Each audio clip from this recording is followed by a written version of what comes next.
What's going on, everyone? It's your boy Dungeon coming at you with another Fell Seal Arbiter's Mark tips and tactics video.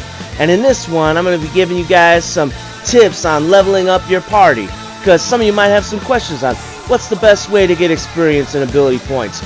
You might even be wondering what are some of the first things I should be spending my character's ability points on. So I'm going to go ahead and give you all these tips and more. Let's get right into it.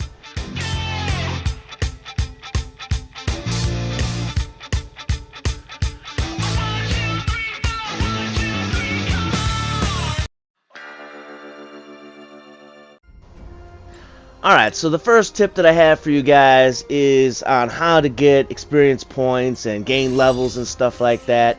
How do you grind in this game, because there are no random battles. And if you saw on this clip at the very beginning, it showed that I actually entered in a patrol.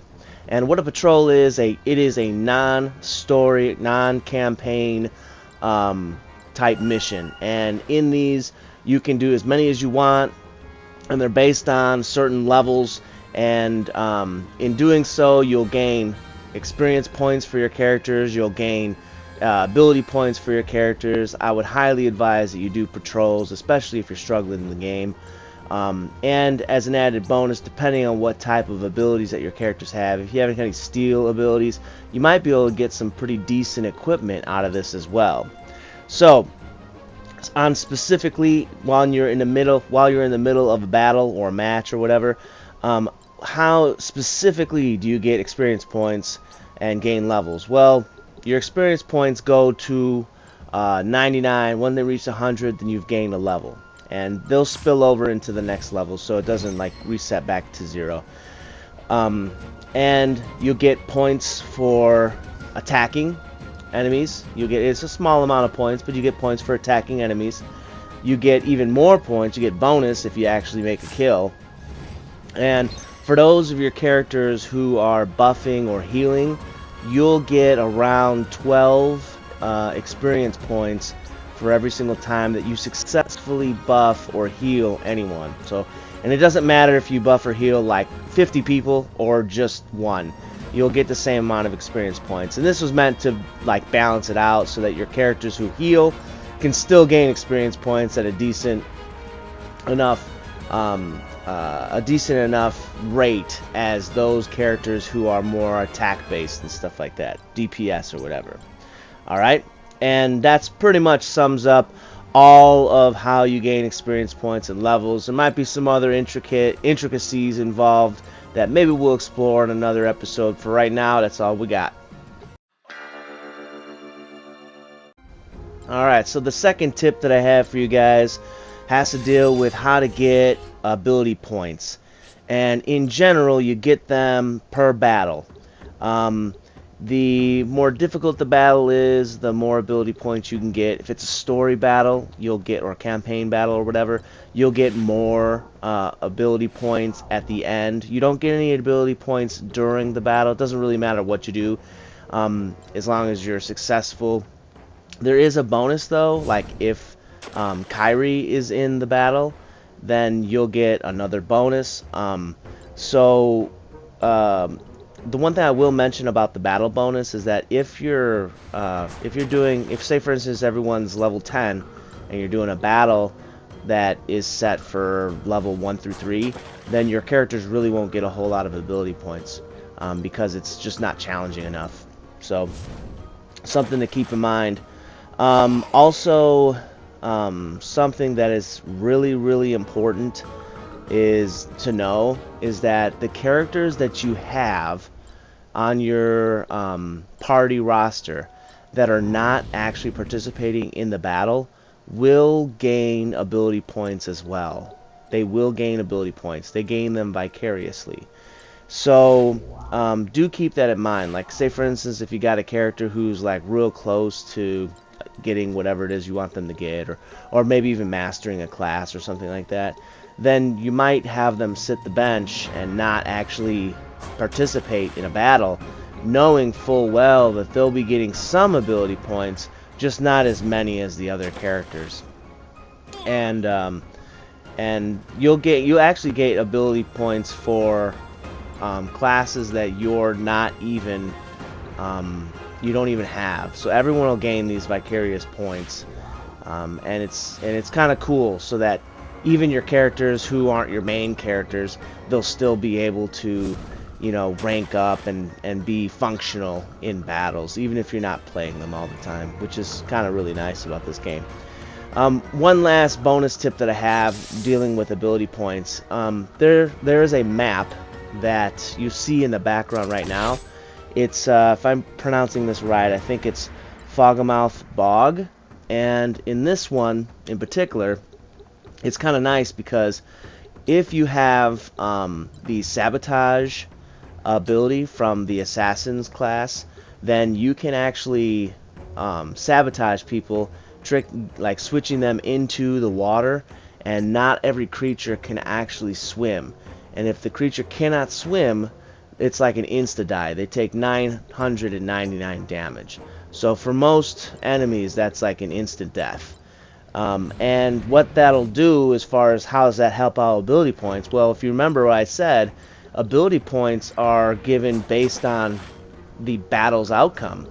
So if you can get through the battle really quick because you can sabotage enemies, kill them really fast, end the battle really fast, then you can extremely quickly rank your character's ability points up and learn class abilities and things of that nature. So that's called Foggamouth Bog, and it's a little bit of a later game, mid to later. I wouldn't say later, maybe mid game level or battle map. But when you do get to it, then it might be a good time to, you know, do a little bit of grinding to get your characters, you know, to a comfortable position. So that pretty much wraps up all the ability points. Alright, so for the next tip, I wanted to give you guys some ideas for some good early skills and abilities that you can pick. Alright, we're not going to get necessarily into the passives and reactionary skills, just the regular skills. So, let's go ahead and take a look here. I have my characters ranked up right now to around 7, level 7. So,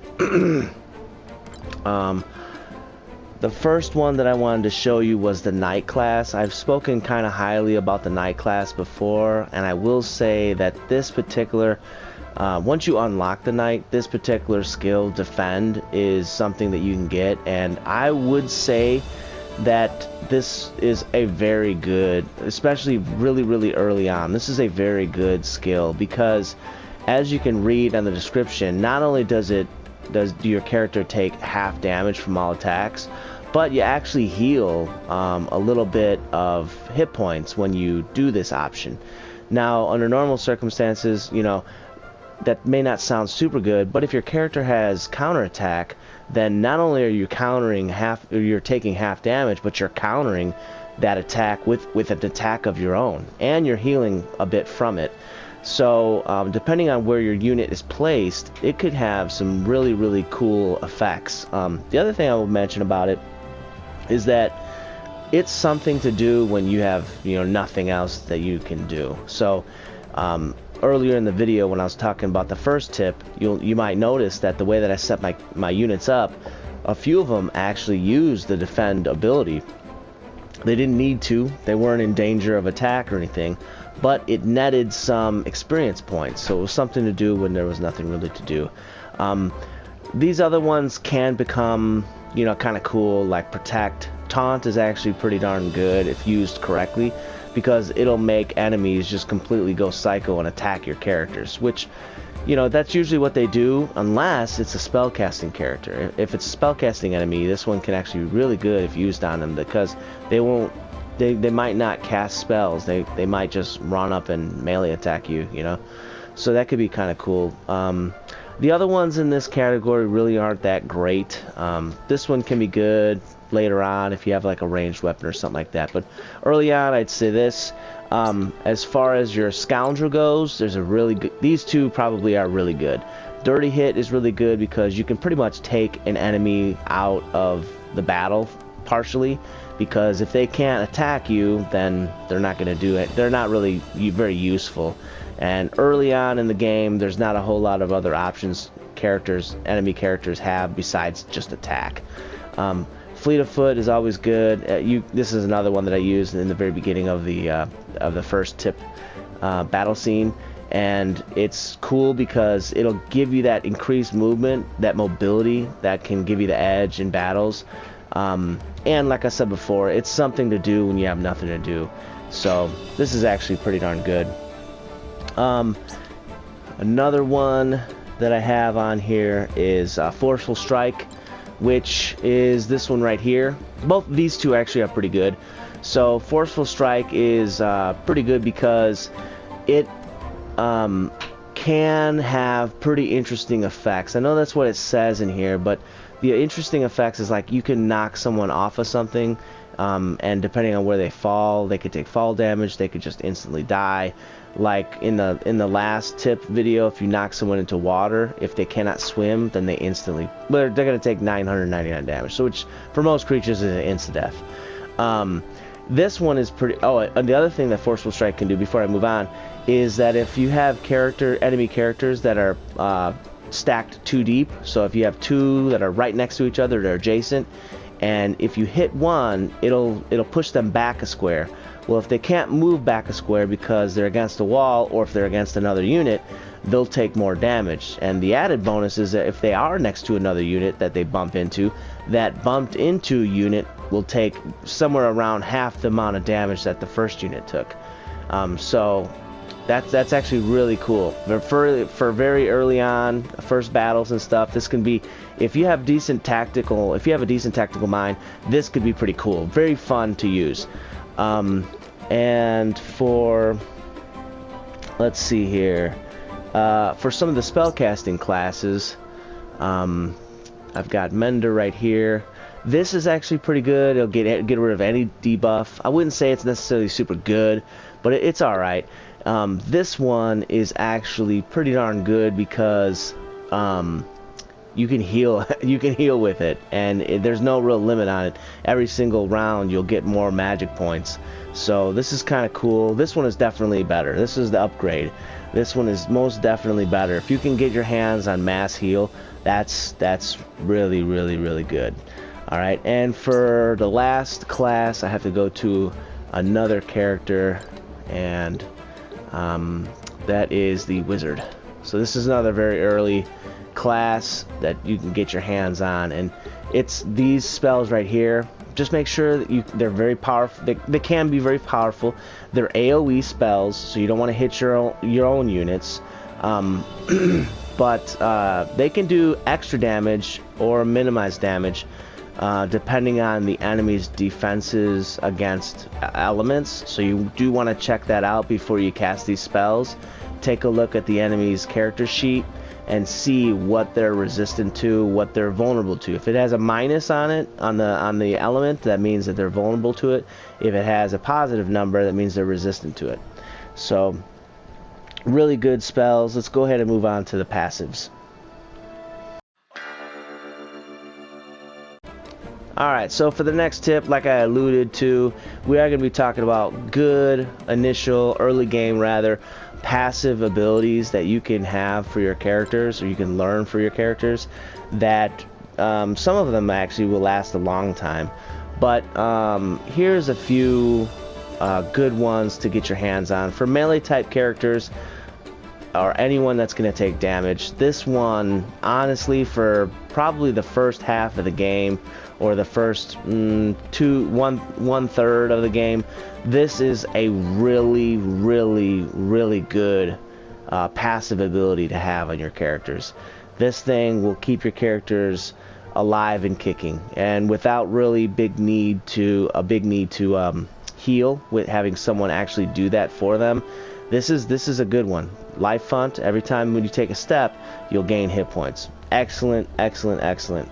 Another one that's pretty good, and actually this next one is pretty good for quite some time, and that's Mana Font. So same thing as Life Font. The difference is that you'll get a magic point with every step taken. This one can be pretty good probably for the first half of the game. This one is actually going to be pretty good for you guys until you get something better for your casters, but until then this is going to be pretty good. So it'll allow your casters to cast more powerful spells quicker and more often, which is always really good. Another spell, or another passive that's pretty darn good is passive one, because sometimes you don't want to spend an extra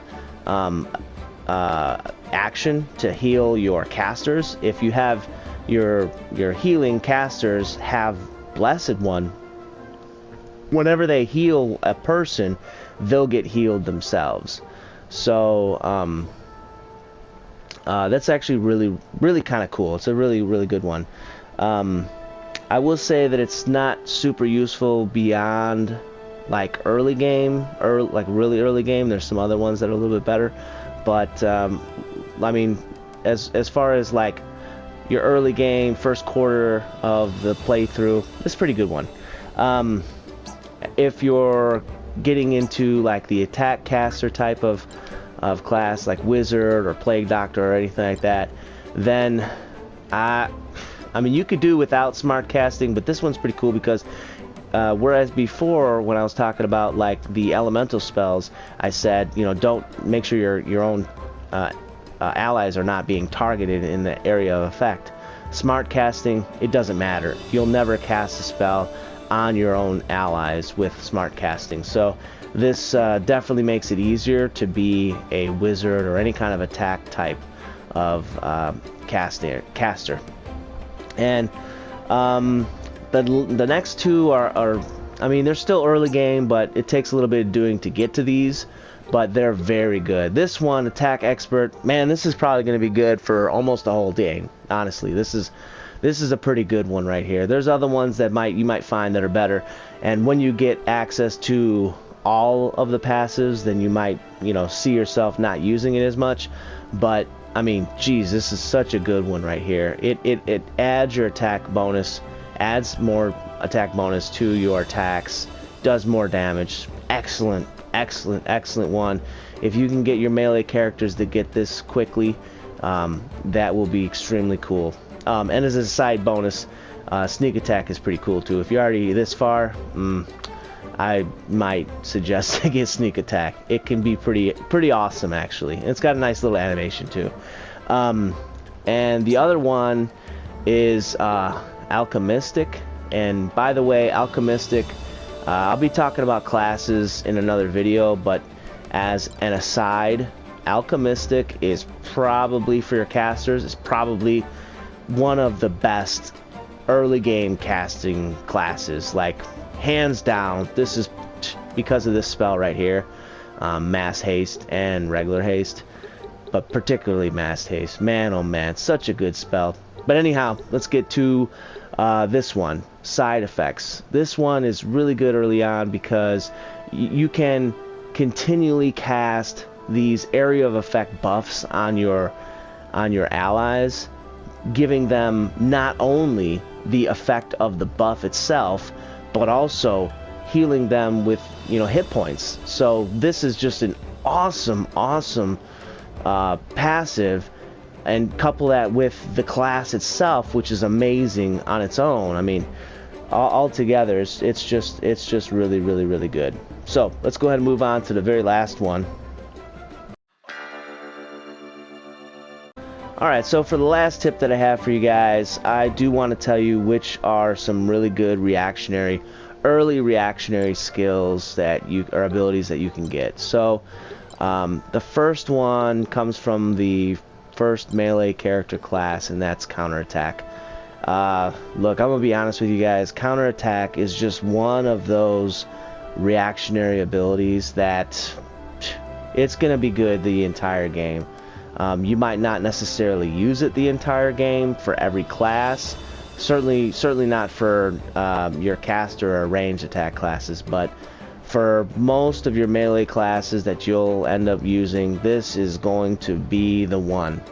So the sooner you can get your hands on it, the better. And like I was saying earlier, this coupled with things like, you know, defend or other classes or other abilities, it's just so good. You saw probably in the opening scene, there was an enemy that came up and attacked one of my guys, and the amount of damage that he did to my unit wasn't a whole lot, and then I counterattacked with 2 weapons because he was dual wielding, and critical hit on both of them. It was just unbelievable. If you didn't see it, go back and take a look.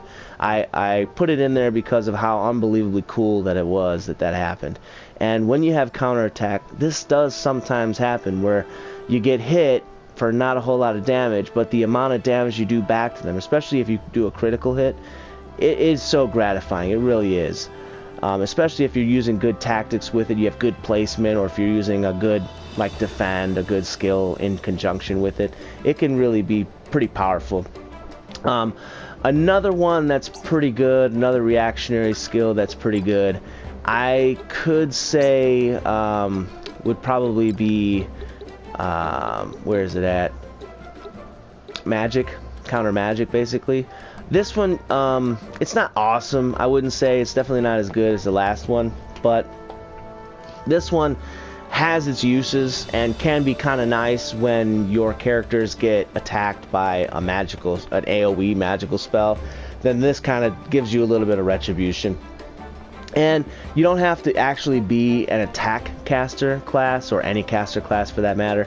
It'll just do raw magic damage back to them. It won't be typed with any elemental or anything like that. It'll just be regular damage. So that's kind of cool. I've found that this one can be kind of nice, especially early game. This is like a very early game one that you can get your hands on. So I would say that's probably pretty good. Another one that can be okay early game, and this is this one right here, this counter renew. After early game, I don't think that you're ever going to use it again, but you know, it can be kind of cool, especially if you're feeling hard pressed with your casters, taking a lot of damage. Then, you know, this could be kind of cool. I would say counterattack for sure is by far better than any of the other ones that you can get your hands on. The only other one that I will mention that can be kind of interesting, it could be fun. It could be pretty fun, and that's this one right here, counter steal. You can get your hands on some pretty good gear if you use this, but I wouldn't say that it's necessary. It's like it's not going to give you the advantage in the battle. It'll give you advantages in the long game, though. So it could be fun. It's kind of like a troll ability, but especially if you steal their weapon, then that actually could be pretty good. So this is kind of, it could be interesting to play around with this one. But that'll wrap up the reactionary abilities. There's other ones that are better in the game besides the other last 3 that I gave you. And perhaps we'll do another video and explore some of these other ones. Until then, that is the early reactions abilities.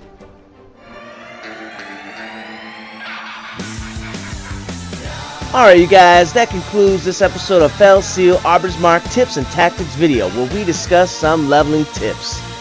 If you had fun, if you learned something, if you enjoyed watching this, hit that like button, share the video, subscribe to the channel, press the bell icon so you don't miss another video, and as always, stay cool, and bye everyone.